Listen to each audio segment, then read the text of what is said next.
What up, guys? Your boy Quake back with the brand new episode of the Diverse Mentality Podcast, number 347. Did he fuck your baby mama? I've been listening to that Dave Blunt's preview of him basically smoking 50. It's been funny, man. That record has been like stuck in my head because it's actually catchy. And I'm going to talk about that a little bit later. But first, I got to give updates a little bit updates what's going on. I did get the stuff that I ordered for my house to fix the podcast area. So this might be the last episode where I'm actually in this area shooting the podcast. Round of applause. I'm very happy because in the summer it gets really hot here. On top of that, I got to drive here all the time. On top of that, I can't record news clips as quickly, and I want to record them quick because this is mainly news now on the podcast with some reviews on stuff whenever I get a chance to do it.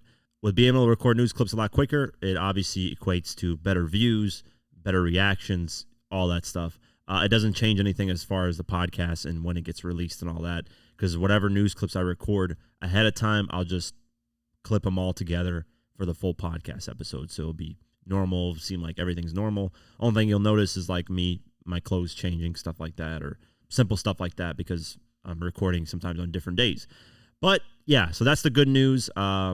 I can't wait. So we'll see if I can get it done by the time I record the next episode, which is about 4 days. I got 4 days to finish it. I got to add all that stuff to the wall. I got to decide how I want to, execute the look of it, because it is going to look a lot different, but I didn't order everything that I want on the wall or what I'm going to put on the wall. So I might add some stuff later on. I just, I don't want to spend too much money because it is expensive, man. This stuff just adds up and it's quick. This logo behind me was not cheap. So this is not going to forever go away. I'm going to use this background for artist interviews that come, that are like within local and that come to me to do interviews. I'll use this background and then the other background for my podcast where I talk about, news and stuff like that. So that's really the only difference. I can't wait because, like I said, it just makes for better content, quicker content, more in a roll of things, getting more things organized and less having to waste time to drive places to, record at night. Every time I'm recording this podcast, it is usually 9:30 at night. I record maybe till however long, I'll take breaks in between if I have something to do or something pops up, blah, blah, blah. So by the time I'm done, I send everything and all that. I'm out at like 12:30 at night, get home, it's late and I just feel the next morning, I've been trying to sleep a lot earlier. It's been making me feel a lot better. And just more focused and more things are getting done when I get better sleep. Like this is just, it's late and it just ruins kind of the next day. And so at least I won't have to do that anymore, And weather, like today when I was driving, it was pouring rain, thunderstorming. The power in this office sometimes goes out. So you have an issue of that. I don't really have to deal with that with my house that badly. My house is way better when it comes to, thunderstorms happening and stuff like that. But yeah, so enough of me rambling. Let's get into the news, and it's updates on Young Dolph's murder trial of the guy Hernandez Govan, who, if you guys don't remember, he was allegedly the guy that planned this whole scheme of things. So let's go over the article, what's happening, because Young Dolph's sister is taking the stand. Prosecutors call Hernandez Govan the alleged mastermind behind Young Dolph's murder, and his trial began this week. In November 2021, Young Dolph was visiting his hometown of Memphis, Tennessee, to hand out turkeys for Thanksgiving when he was fatally shot at a cookie shop. Now, over 3 years later, the trial of the second suspect in the tragic murder has begun. Prosecutors allege that the 45-year-old Hernandez Govan was the mastermind behind the attack. He is facing charges of first-degree murder, conspiracy to commit first-degree murder, and attempted murder, per CBS. Late last month, Govan rejected a plea deal ahead of his trial. Cornelius Smith, one of the other men charged in the murder, testified against him yesterday. So he is, I guess you could say, snitching. Smith previously alleged that Yo Gotti's brother, Anthony Big Joke Mims, put out a $100,000 hit on Young Dolph. He also alleged that the smaller bounties were put on the artist signed to the late rapper's label, Paper Route Empire. On the stand, he alleged that he didn't know anything about Paper Route having no hits until Govan allegedly told him about them. He also alleged that Govan hired him to do the hits in exchange for $10,000. Smith has been charged with both murder and conspiracy to commit murder and has pleaded not guilty. Manny Aurora, Govin's defense attorney, alleges that Smith is not a credible source. Mr. Govin matters. You can't do this to people for political reasons and because you need to solve a crime, he said during opening statements. Just because he's a nobody and doesn't have money like Gotti or Look or Juk, his brother, who were never even questioned or charged, he's the fall guy and all this stuff. He didn't do anything, Aurora also alleged. Young Dolph's sister, Erica Thornton, and his former security guard, Raul Hopkins, were also called to the stand as witnesses. Interesting. You know, Big Juk got murdered, I think probably a year later after this. And every time Yo Gotti comes out and like drops a video or just, I think he's basically making a comeback in music again. He's dropping songs and stuff like that. There's people in the comments saying that, you know, you're going to get what's coming to you. To think that just because, you know, Juk got murdered and Dolph got murdered, it's done. I wouldn't be surprised if, you know, I'm not going to say this because it's reckless for me to say. I'm going to rethink that process. Let's just say everybody is on their tippy toes. Everybody's strapped. Everybody's making sure that the way they move is very precise, including Key Glock, because now Key Glock is the star of the label. He's the one that's actually known outside of the majority of the people on the label. He's the one that's the head of the label now. I don't know if he owns the label. Obviously, Dolph owned it, and his family probably owns it, but he is, you know, the star of it now. No longer Dolph because he passed away and got killed. But Yo Gotti, you know, that's the head of the label, and he's still here. So, you know, it would be no surprise if PRE is, I'm not going to say this, guys, that's like alluding to they're the ones that are, you know, shooting and killing Gotti, whatever. I want no more murders to happen, obviously. It's gotten way too far as it is. But people on the PRE side or people affiliated with them still hold the grudge. It's not like just because they killed Big Juk that they're just going to be like, oh, we got, you know, Gotti's brother, we're good to go. No, Gotti has to move very smart, and same with Key Glock. Unfortunately, this is something that's not just going to, they're going to move on. Everybody's going to shake hands and, you know, be cool with everybody. No, this is a deeply rooted thing now. Two big people in the situation died. The main, one of the main artists in the whole beef, which is Young Dolph, and one of the main artists' brother, who had a lot of different ties with Dolph, died as well. So we'll see what happens with this trial. I do expect some new information to come out. Maybe nothing to our shock, but, there's going to be something that comes out of this. I just have a feeling. But, hey, we'll see what happens moving forward. Young Thug is getting his stuff back, which is cool. Young Thug is getting more of his personal belongings back thanks to an order by Fulton County Judge Paige Reese Whitaker. She dismissed a civil forfeiture lawsuit per request of the rapper's team, citing prosecutors failed to litigate on certain dates. I think that the court has no option under the case law and under the statute but to grant this dismissal, so the dismissal is granted. As a result, the Georgia Creative is receiving back $145,000, a Chevrolet Corvette, Jeep Grand Cherokee, as well as jewelry. According to Billboard, prosecutors did try to argue the dismissal. They stand that the reason they didn't challenge by the due dates was because of Brian Steele. To expound, they claim that Young Thug's attorney was moving things around so he could still represent Diddy during his federal trial. However, their explanation fell on deaf ears. Judge Whitaker stood firm on her decision. The procedural rules and requirements of these forfeiture statutes are mandatory, and the statutes are strictly construed against the state. But even with that, prosecutors can still appeal. That would delay when Young Thug receives his aforementioned items back. You know what? It's interesting, man. Why do they seize all this stuff? It's like, I don't know. I still don't get that. I get it in certain situations, right? You're seizing stuff because, this person can escape, right? You see somebody's passport. You seize, vehicles. Some of this stuff, it kind of makes sense. But some of it, I'm just like, what's the point of seizing $145,000? Like Young Thug's got more money than that, I would assume. So taking $145,000 from him is not like doing anything. But, they could say, oh, it has something to do with the gang stuff, and this money was, just whatever loophole and bullshit that they can come up with to just seize people's stuff. It's really just the government, taking pieces of stuff and hoping that, this person can't get it back. Really, that's all it is. Because think about it, right? When cops pull over somebody and they get weed from the person, right? Or they get any type of drug or they seize money, 9 times out of 10, the person doesn't get it back. Obviously, nobody's going to get cocaine back, weed back. So where does those drugs go? They don't just burn that shit. You really think that they just burn it? They probably sell it on the black market to make money. I would not be surprised if it just gets sold back to the dealers. And because you got to think, like, when you see these headlines of like, oh, police sees $10 million worth of cocaine, like, you think that just disappears into thin air and nothing happens with that? Something happens with that. It goes somewhere.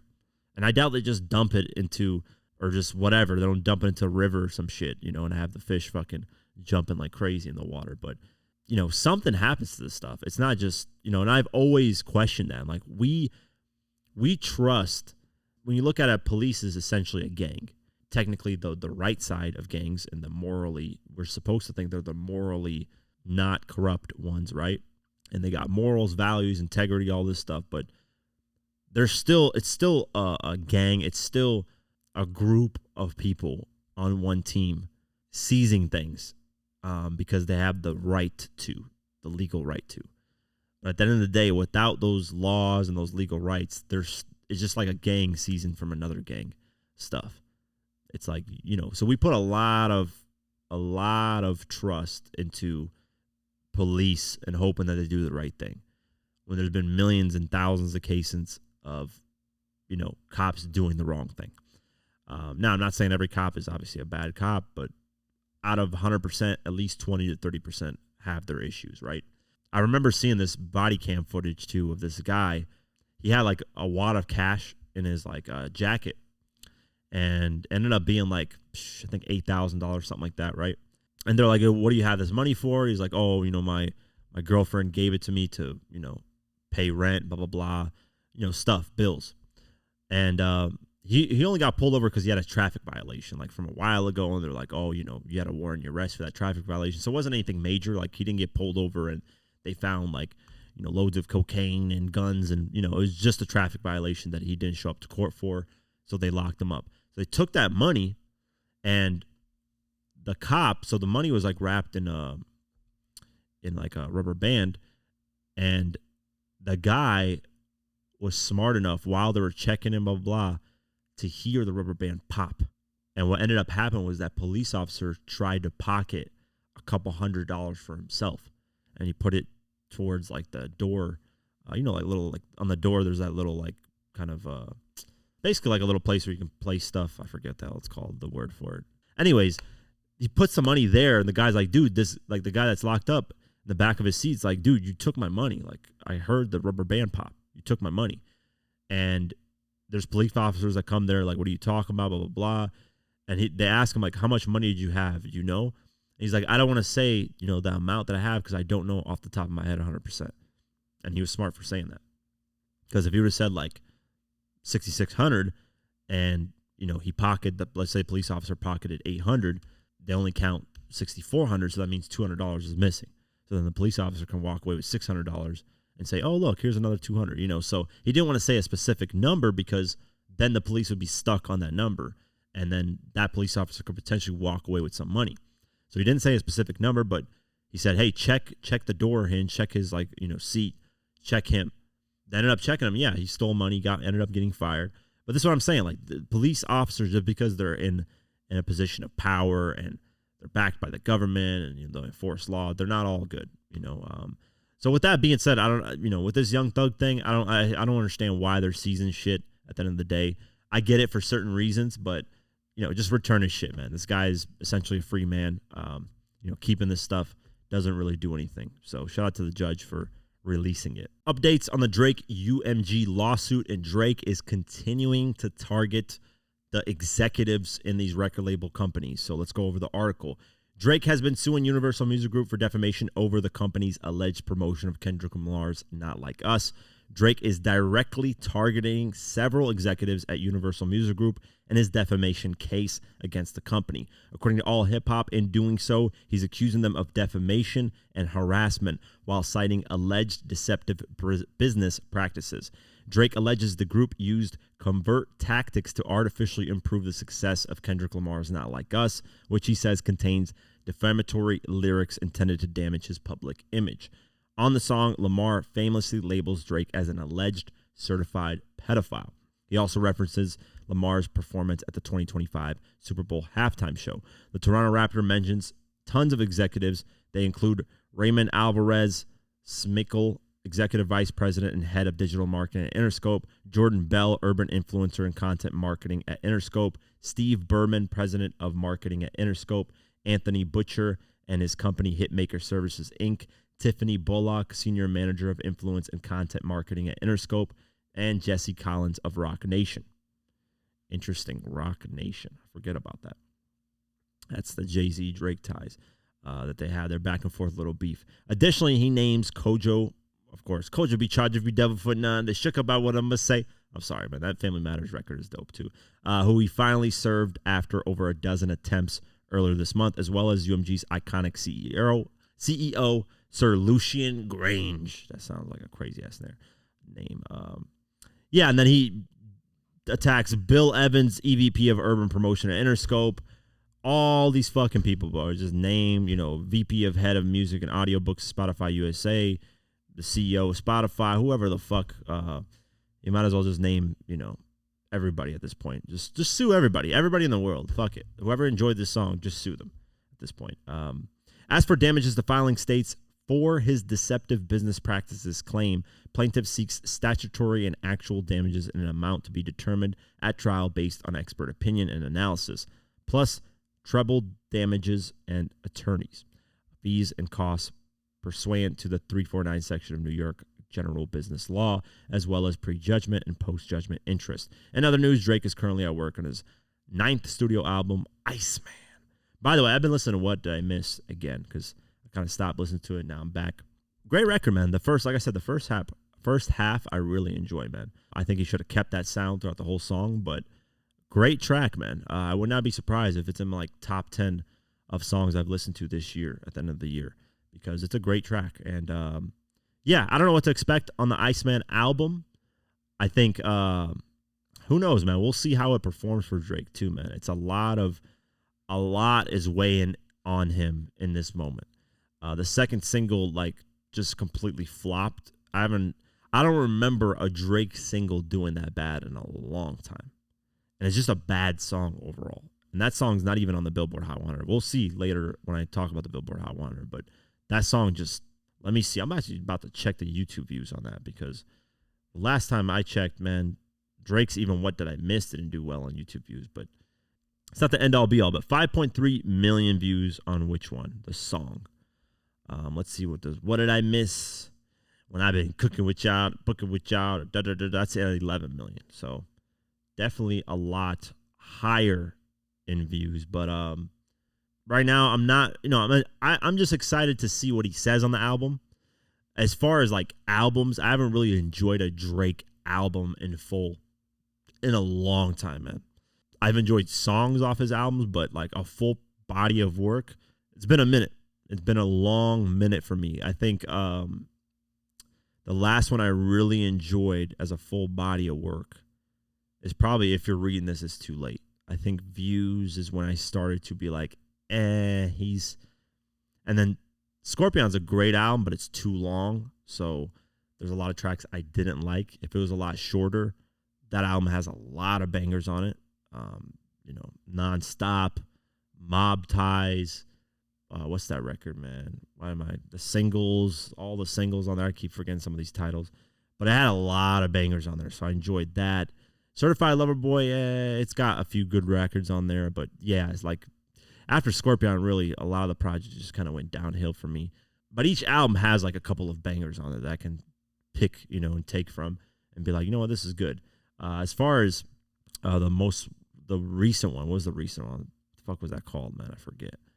That's how much I don't care about the Drake album, the last one that came out. I just know First Person Shooter. I forget the actual. I know the album covers For All the Dogs. There you go. Yeah, that one just kind of came and went for me. I think I like 2 tracks or 3 off that album. It's just nothing. Really, a lot of it was just disappointing. So hopefully this Iceman is a little bit more. Hopefully it's shorter. I want a shorter. I think when Drake has a shorter album, it's better. That's why I say Nothing Was the Same is his best album. I think it's 13 to 15 tracks in total. And to me, that's the perfect length for today's albums. But This Iceman one, I don't know. If it goes like 18, 20, it gets too. And take off that Which One record, man. Just admit it was a bad execution. Don't put that on the album. If you're going to put it on the album, put it as like a bonus cut for like a CD that you buy or some shit, whatever. But don't put that shit on the album, Drake. That song is dookie water. But yeah, we'll see what happens moving forward. It's going to be interesting nonetheless.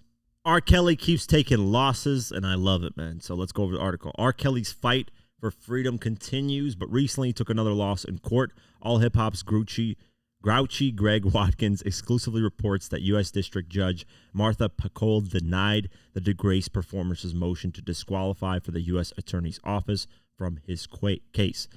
She argued that the request was extreme and drastic and that he lacked solid evidence. To warrant such an extraordinary intrusion into the affairs of a quocal branch as the disqualification of an entire USAO, a defendant must make an equally extraordinary showing. Kelly's motion does not meet the standard. Pacol explained. Why do they have these big ass? Just say it, man. Hey, this isn't it. Kelly had accused a former prosecutor involved in his case of misconduct, but the judge pointed out that they no longer work for the U.S. Attorney's Office. She also pointed out how Kelly acknowledged that the current prosecutor on the case did nothing wrong. If you don't remember his charges, back in June, his team filed an emergency motion requesting home detention. Pacol quickly denied the request, arguing that he could still allegedly pose a threat to the public. Kelly has not produced any argument or evidence, much less clear and convincing evidence, challenging the court's previous finding or indicating that the circumstances have changed such that Kelly is no longer a flight risk or a danger to the community, she wrote. As for his motion requesting a new trial, that's still under review. He alleges that a key witness was bribed to change her testimony and that authorities tried to get one of his fellow inmates to kill him. That's crazy. He's currently serving a 30-year prison sentence for multiple charges related to the alleged sex abuse and exploitation of women and children. Fucking disgusting. Yeah, man.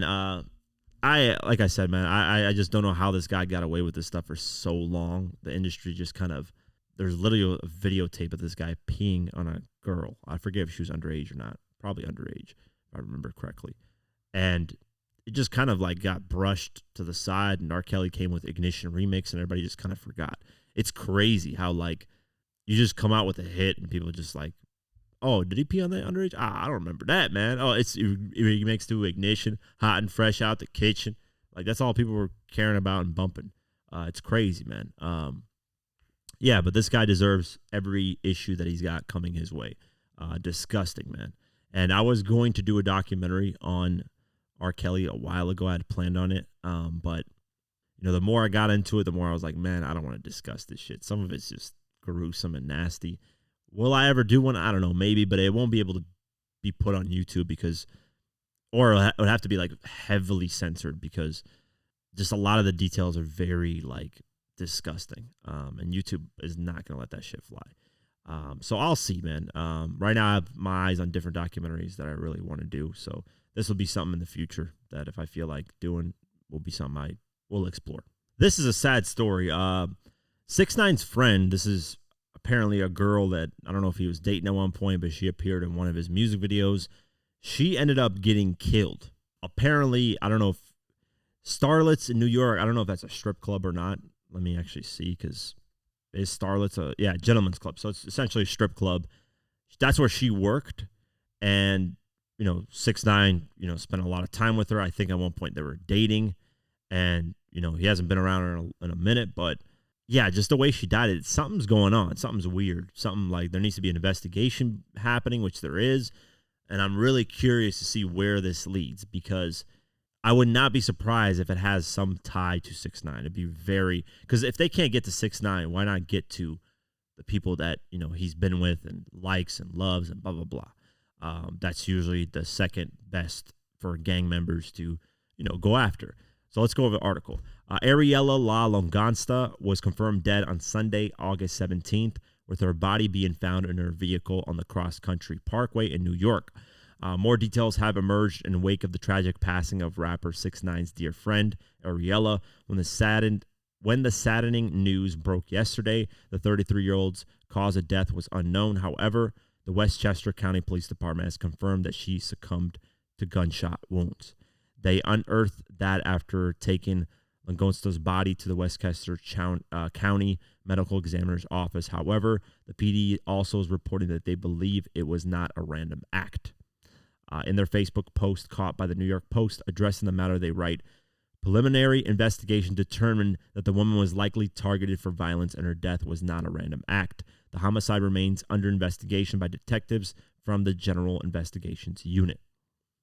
Their message continues, assistance has been provided by other local, state, and federal law enforcement agencies during in the continuing investigation. Due to the ongoing investigation, additional details are not being disclosed at this time.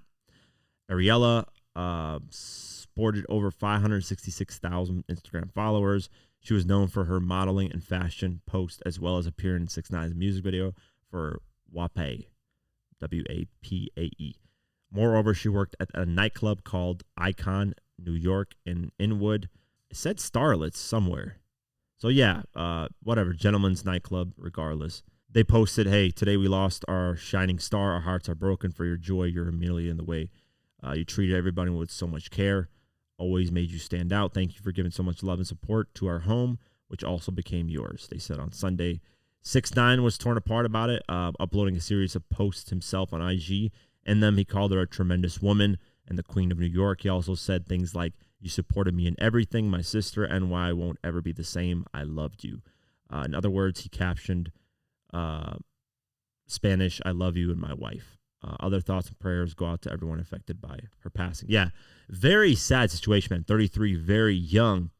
And she definitely was targeted because she put her car on her IG, and it's very clear, like it's a Mercedes G-Wagon that was like matte black. Very clear way to tell that it's her car. So someone, and this could go two ways. One, it has ties to 6ix9ine. They probably know how much 6ix9ine likes her, respects her, blah, blah, blah. So they decided to go after her and kill her because all the stuff 6ix9ine's been a part of. That could be one of the situations. Or two, she at the club was probably entertaining a guy, and the guy might have gotten to his feelings, or maybe she was dating a guy that got into his feelings and felt like she should be with me. She should not be in clubs entertaining other men, and just lost, these bitch-made guys that get into their emotions and throw their whole lives away over a female if the female doesn't like them. So that could have been the situation. Someone just being jealous. There's been a lot of stories of that where, either female or male, where they get jealous if an ex moves on and, they end up finding the ex where they're at a restaurant, and they end up killing both the boyfriend or girlfriend and, the ex that they were with, just out of jealousy and rage. So that could be it as well, or she could have just upset somebody that day at a, who knows, at a gas station. Who knows, man?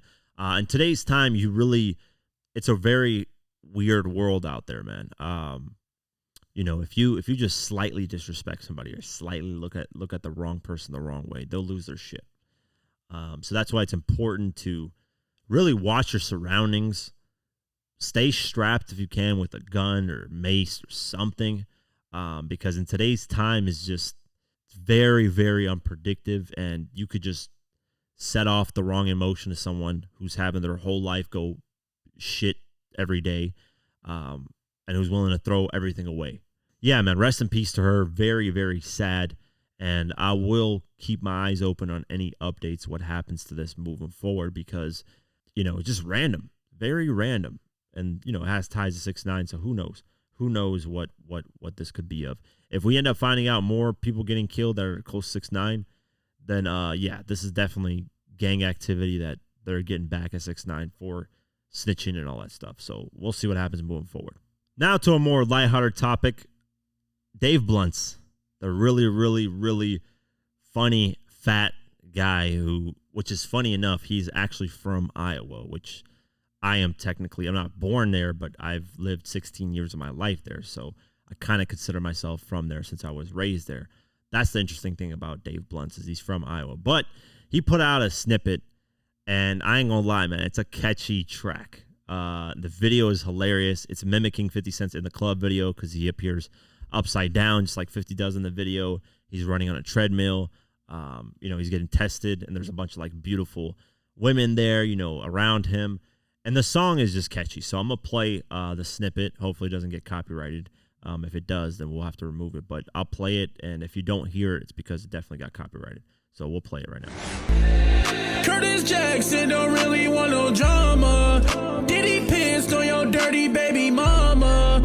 Did he pissed on your dirty baby mama?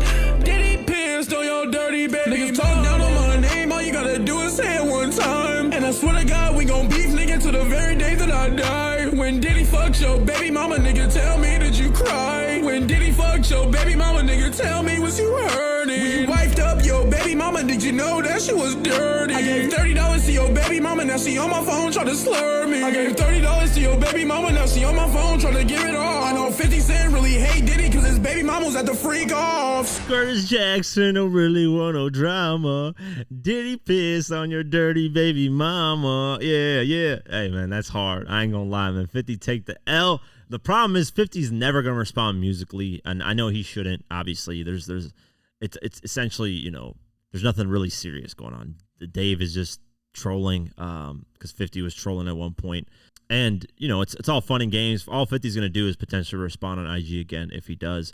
If not, he doesn't really care. There's really nothing that's going to come out of this other than him dropping the video, people having some good laughs, and then everybody moves on. Unfortunately, 50 is somebody who hasn't made music, doesn't go in the booth anymore to respond to people. He just goes straight to IG and writes his captions and then moves on. And, well, I tweeted out, so let's talk about this actually. I tweeted out that I got source intel that the next Eminem album is scheduled to be a collab album with 50. And a lot of people responded to it, stuff like this. I don't tweet things just for attention. I never have.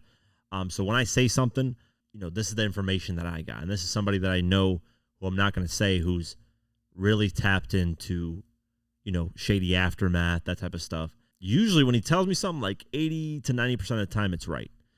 He actually predicted, 50, Dre, Snoop, and M being on that Missionary album and having a track way before anybody even knew anything. Or he said, hey, they're in the studio. They got records that they're making, and it's supposed to be on a Dr. Dre and Snoop album way before a Dr. Dre and Snoop album was announced. So he's had, he's missed some things too, because he did say a while ago that 50 was working on an album, and I never heard anything of it, and this was like years ago.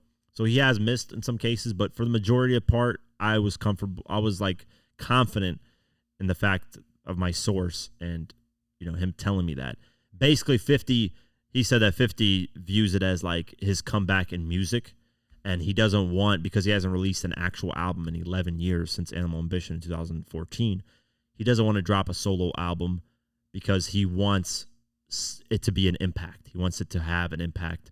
And the only way he can do that is if he actually collabs with Eminem, because that's like Eminem has the fan base. He's been consistently dropping music. So he can stay next to Eminem and they can drop a collab album. And hey, if it does 100,000, 150,000 first week, that's a success. And then if it's a huge success, then I'm told 50 will pursue a solo album after that, which would be my dream come true. I mean, literally the day that album drops, even the Eminem 50 one, the day that shit drops, I am live streaming and I am celebrating with a bulletproof vest and a fake, I don't know if I can even put a gun in the actual live stream, but I'll put a do-rag on and a bulletproof vest. I'll look like a straight wigger, completely white guy trying to be black. I will be as corny as possible looking, just to get back in the 2003. I'll try to find me a G-Unit shirt, a legitimate G-Unit shirt. And yeah, I'm excited. Hopefully it's true. I don't know, but who knows? Who knows, man? At this point, they did hint and working on an album in late 2024 and early 2025. I was going through a bunch of obviously personal things at the time, so I didn't get a chance to actually speak on it, but I'm excited, man. I hope it does come out. I hope it's not super long. I hope if it does feature anybody, it starts featuring like really dope artists like J. Cole, getting Kendrick on there, or whoever, like that type of style of, I don't want to just, if they're going to feature artists, make it like be worth the feature. I don't want them just to feature somebody like Benny the Butcher, no disrespect. I don't want to hear that shit. I want to hear, this has to be a high production album. I want multiple music videos. I want this shit pushed. I want M and 50 to go on tour with it. I want them to go do interviews together. Like that type of, they have that push towards it. That album's going to skyrocket. That album's going to do insane numbers. Everybody's going to fuck with it. If they don't have that type of push towards it, they just drop it as a surprise release. I don't know how it's going to perform. I'm going to be honest with you guys. I can see 100,000 first week, but that's even stretching it because collab albums usually don't do as good as solo albums from the artist. I don't know why. You would think a collab album would do better because you got this fan base and this fan base joining forces and supporting. You would think that, last Eminem album did almost 300,000 first week. Let's just say 300,000 first week as a solo album. Last 50 album, Animal Ambition, without streaming, mind you, at this time, did basically almost 50,000 first week, which is a terrible first week number. 50, but streaming wasn't counted back then, and 50's never released an album during streaming. So it'll be exciting to hear, man. Hopefully it happens. And yeah, this Dave Blunt's record, I can't wait for the full version to come out in the video. It is fire. 50, take your L, because Dave Blunt's smoked you 100%. Did he fuck your baby mama? Very cool, man. We'll keep our eyes posted. Fivio Foreign appeared on Jim Jones's podcast. Yes, Jim Jones has a podcast. Seems like everybody nowadays has a podcast. The artist podcasts sometimes just don't do well, but hey, he's getting great feedback. He's getting a lot of clicks and bait because of this recent Fivio Foreign clip. And basically, Fivio Foreign essentially says, hey, Nas, I don't really know Nas's music. I grew up on Chief Keef and whoever else he mentioned, man, because I don't even know. Who else did he mention? Chief Keef, Gino, stuff like that. So let's play the clip, and then I'll talk about, what he's talking about. All right, let me just say one thing. What I feel.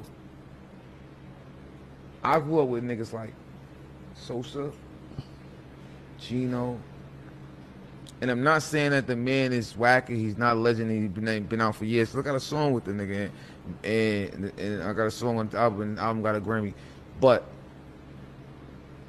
I can't sit there and say a Nas bar to you or a song, I like One Mic, or like a song that's like, but I can. It's just not me. So, but I understand. So that's what I want the people to know. Like, but I can, cause Nas was my era. You understand what I'm saying? Like, Nas was my era. Like I came up fucking with Nas. Like we knew. I know the Nas shit. You know? But moving forward, I started a whole new era and a whole new genre and a generation of people that you did. But I just be doing me. But I'm just telling you how that was. So now that we on that type of shit. So who were some of your biggest influences as rappers coming up? Like, who made you feel like you wanted to become a rapper? Who was some of the people that you wanted to dress like? Like, let me hear some of that, because that's the essence of what makes a nigga become a basketball player, what makes a nigga become, like, who was that for you? I'm gonna keep it real. I was infatuated with Chief Keef in Chicago. The shit was so, it was just like, it was crazy. I liked it. Meek Mills. Pain was crazy. I loved Dipset. Jim Jones, Joel Santana. Thank you. One, shout out to Chief Keef. He just turned 30 years old, born same year as me. Shout out to him. Huge influence. I think for the newer generation, he's influenced a lot. He kind of did his thing, and then he disappeared, and it made his aura a lot bigger because of that. Had he been still in the spotlight, I think his aura would have kind of dwindled down. But his aura grew because there's not that many interviews of him, and he just had this. To me, don't get mad at, to me, Finally Rich, it's basically a classic to me, man. And I don't call albums classics. Rarely. I have 4 classics ever that I've ever called classics. So to put this in there, I get, me, I'm 30 years old, same age as Chief Keef. When Chief Keef was popping, I was the same age as him. So he was an influence. He was the guy. And what made me really like Chief Keef is I found out about him first in my area where I was living at, and then I put people on. And that's what really made me enjoy Chief Keef more, because like a lot of people were like, oh shit, Quake, you were on this. Like, this is fire. So Chief Keef, I get where Fivio is saying that. But Fivio, correct me if I'm wrong, this guy is a lot older. How old is he? He is 35 years old. So he's 5 years older. So when Chief Keef started blowing up, which was in 2011, I was 2010, I was 15. So 16 years old, that's when Chief Keef started blowing up. And that's when I was listening to him. Mind you, Fivio is about 5 years older, so he would have been 20 to 21 years old. At 2021, who was I listening to at that time? It would have been 2015, 16. I was listening to Future. Who else at that time in 2016? Obviously Drake, J. Cole, Kendrick, we know all those regulars, but Future was a huge moment at that. I remember 2015, 2016, Future was like, because DS2 had come out in 2015, and I just moved to Atlanta. Future was everywhere. I mean, every car was bumping him. It was something that I was like, what the fuck? This is what New Yorkers experienced when 50 came out in 2003, basically. I experienced that in Atlanta because I got here right when DS2 came out. So I bumped Future like crazy. But to say that that's my influence, like if I was a rapper, I would not say Future. I think who got you into hip hop first is usually what most people stick by. To me, I stick by it close. So Eminem's the one that got me into hip hop, but I ended up liking 50 Cent more. And he was like the second artist I got into. So for Fivio to say that his only influence is Chief Keef, Meek Mill, and then Dipset, it kind of explains why his music is essentially dog shit. No disrespect. Because, listen, Fivio had a hit literally handed to him on a silver platter. And Fivio would not be nowhere if it wasn't for Pop Smoke. And if Pop Smoke was alive, nobody would be caring about Fivio right now. I'm just telling you right now. Pop Smoke was the one. Fivio was like the off-brand of that when it comes to the sound. Fivio was handed a hit by Kanye West and Alicia Keys. The New York City, please go easy on me tonight. That is a hit. That's a hit. It has the wrong artist on there. Fivio Foreign. If Pop Smoke had that record, it would have skyrocketed. Fivio, not so much.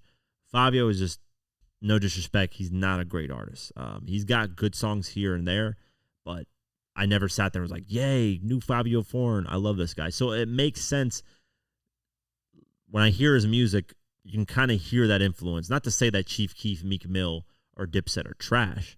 Growing up on that shouldn't make your music trash, but for him to say, hey, I don't really rock with Nas, I didn't grow up on Nas, it makes sense. His music kind of makes sense. It fits that Meek Mill, Chief Keef era of music. Let's not sugarcoat things. Chief Keef was not the most lyrical rapper ever, right? He just made great sounding music, and he came from the streets, so that combination made it very interesting to hear. And he just made, honestly, man, him and Young Chop made great records, man. I hate being sober, like I don't know what the fuck he's saying on the record, but it's fire.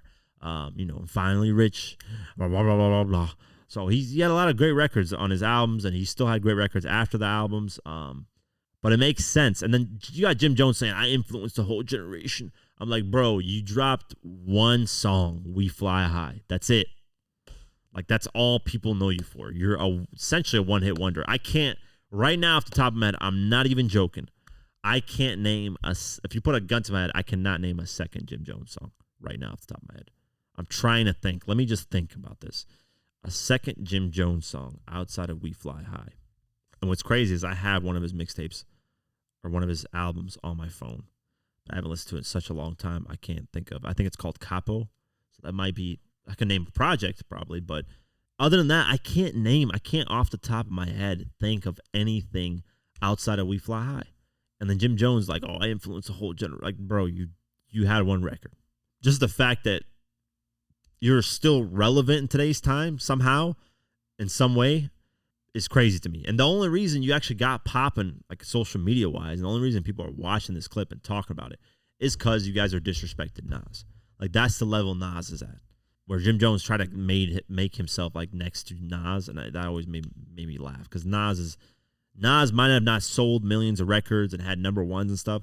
He's had a consistent career, very consistent career, and he's got dope ass records, man, and some very slept on records. I was just listening to Hero with Carrie Hilson and Polo the Don, that production. You listen to Hero. That record is so fire. Nas knocks that shit out the park. That should have been a number one hit. But Nas has a lot of those tracks where they should have been really a lot bigger. Nas has this like underrated thing about him. Recently he's been getting his Grammy Awards, stuff like that, but still, like during his run, I felt like he was really underrated. He was viewed as like this guy who's just this lyrical guy, and then just people don't fuck with him. But he had a lot of records with catchy hooks and great beats and, you know, all this stuff. But with that being said, Fivio has lost his mind. And I get it. Hey, he's being honest. He's saying, hey, I'm not raised on him. And here's the thing, man. If somebody says, hey, I'm raised on this, I'm raised on that, and you don't agree with it, hey, everybody's different, man. I'm not going to sit here and be like I'm the biggest Nas fan ever and I listen to every Nas album that ever came out. No. I know, obviously, it was written Stillmatic, you know, these Illmatic, these albums here and there. What's the album? Life is Good with the Trust Issues record, one of my favorites of Nas of all time. Yeah, have I listened to Nas albums here and there? But was I raised on Nas? If I'm going to say, hey, Nas is to me the greatest of all time, no. I wasn't raised on Nas either. But I was raised on 50, M, Jeezy, Game, Chamillionaire, Mike Jones, you know, a bunch of different artists. T.I., whoever at that time in the mid-2000s was blowing up to late, you know, to, you could say 2010s as well. There's a lot of artists, Chief Keef, J. Cole, Kendrick, Drake. I liked Wale. Who else, man? Kevin Gates. That type of, you know, artists. There's a lot that I listen to, but, you know, to say that to me, oh, Nas, like if somebody asked me, hey, who do you like as your top 5? Nas is not in my top 5. But I know that he, like, if you look at the overall, if you look at hip-hop overall, he has to be in people's top 10s. Like, in general, Nas is in people's top 10s. People that actually like hip-hop, that actually listen to this shit top to bottom, and not just a casual listener. A casual listener would shit on Nas, like Fivio just did. He will shit on and be like, yeah, I don't really fuck with Nas. But people who are hip-hop fans, they got Nas in their top 10. Or at least top 15, to say the least. So, yeah, same shit applies to Jay-Z. And I'm not really a big fan of Jay-Z. I troll him as much as I can, but I'm not. That's not me disrespecting him, though. I know Jay-Z is the reason why he's viewed as a top 10 or top 5 or even the best of all time is because he's been consistent. He's lyrical. He can give you different variations of music. But to me, I'm just saying for me, I don't really view Jay-Z as like this. I think he's overrated for me personally. But, hey, that's just other people's opinions and stuff, and there's nothing wrong with that. But I do listen to the music. So for Fivio to say I don't really know any records of Nas, it's kind of crazy to me, especially because you're from New York. You should be studying the New York greats. You should be listening to them, learning from them. But it is what it is, man. Different age gaps, stuff like that. He's older than me. I'm surprised that he wasn't raised on Nas. When Nas was in his prime, you could say, the late 90s and early 2000s, let's just say that's his prime, Fivio was anywhere from 8 years old to 12, 13 years old. Because he's 5 years older than me. And in 2000, I was 5 years old. So, of course, I'm not going to be raised on Nas. But when 50 came out in 2003, I was 8. So, 8, 9 years old. So, that's when you're a little bit more aware. You know, I was more aware at that age. I could listen to different music. I could kind of dictate, you know, what I like. But at 5 years old, obviously makes no sense. But Fivio was 7, 8 years old when Nas, or at least, I think 6 or 7 when he dropped his first album. By that age, like when Nas was hitting his prime, Fivio was like 8, 9, 10, 11, 12 years old in between there. So how do you not grow up on Nas? How do you not listen to Nas? That's what surprised me. But, hey, that's what he says, so it is what it is. He got a lot of backlash for that, and I can understand why. Kendrick Lamar, round of applause to him. He is in the 50 billion streams club, and really cool, man. Really cool statistic. Basically, Kendrick Lamar has surpassed 50 billion total streams on Spotify. And people are like, man, what's the big deal about this? I mean, 50 billion streams is a lot of streams. And considering the fact that it takes a while for a lot of artists to do that, there's some artists that are not even close to that number. And, hey, he wasn't the first. Obviously, it was Drake. Drake is like well over 50 billion. I think he's at like 170 billion, some crazy number. Drake was the first to do it in 2021. And then for some reason in 2024, 3 other artists got added to that 50 billion club list, which was Eminem, who was the second one to do it, then Kanye West, then Travis Scott, and then now Kendrick Lamar. So there's 5 people in the, you know, hip hop artists list. Some people argue that Travis Scott is not hip hop. Some people argue, you know, Kanye West cannot be hip hop here and there, which is crazy to me. But yeah, he hit the 50 billion club. So round of applause to him. I think it's really cool that Spotify shows these numbers. I wish Apple Music would do the same. YouTube is showing their numbers, which is really cool. I think it's just something to discuss, man. It's a really cool thing to see. And it can motivate fans to start listening to certain artists more, to boost their numbers and to get them to, you know, have a higher spot on lists and stuff like that.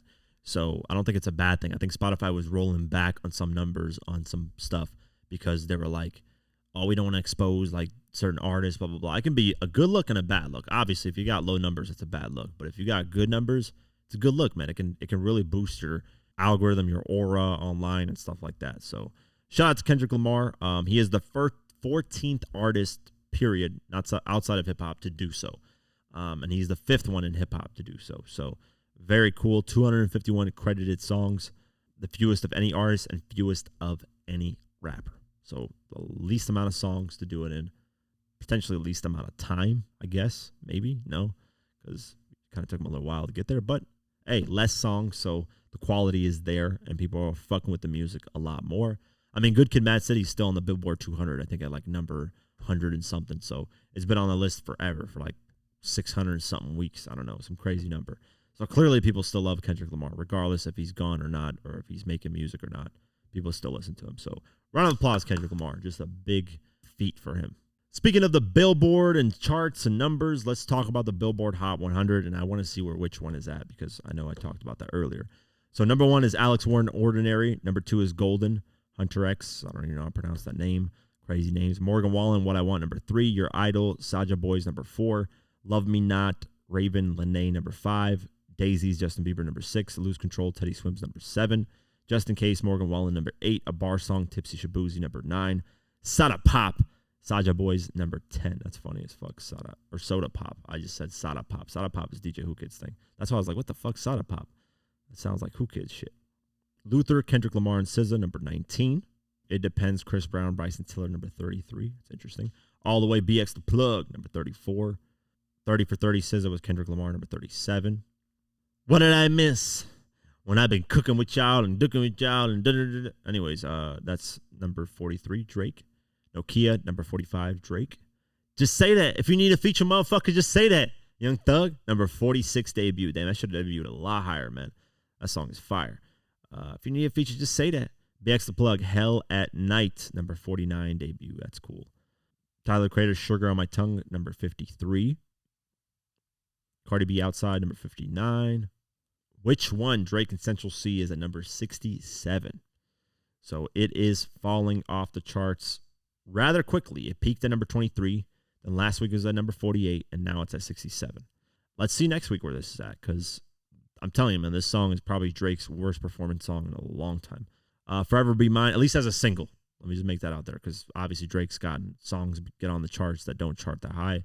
As a single, as a push for the album, it is one of his worst performing, I think, singles, maybe ever in his career. Forever Be Mine, Gunna, number 68 debut. Sak Basay, Gunna, number 70 debut. A lot of these Gunna songs debuted a lot lower on the list, which is crazy. At My Purest, Gunna with Offset, number 72 debut. Going down the list. Ring Ring Ring, Tyler the Creator, number 78. Gunna, number 80 debut. Let that sink in. Going down the list. Gunna, GP, number 87 debut. Playboy Cardi and The Weeknd, Rather Lie, number 88. WGFT, Gunna and Burna Boy, number 94 debut. G Herbo Went Legit, number 98. And then Many Nights, Gunna, number 99 debut. And then Glorilla, Typa at number 100. And that's it for today's episode of the Diverse Mentality Podcast. This might be the last time I'm in this area, so salute to this area. Hopefully it's the last time, because next time I record the podcast, hopefully everything's done. I hope it is by then, because you never know with these things. But when you're installing shit can just go left, and you got to do this, you got to do that. But, you know, I have 4 days to install it, essentially 3 days. So by then I hope I get everything done and knocked out. And then, yeah, I can start recording regularly and getting stuff out there for you guys a lot more frequently. So, yeah, support us, Spotify, Deezer, Pocket Cast, Apple Podcasts, all that, YouTube memberships, Patreon. I appreciate all of you for the support daily. It means the world to me. Have an amazing night, day, whenever you listen to this, and peace.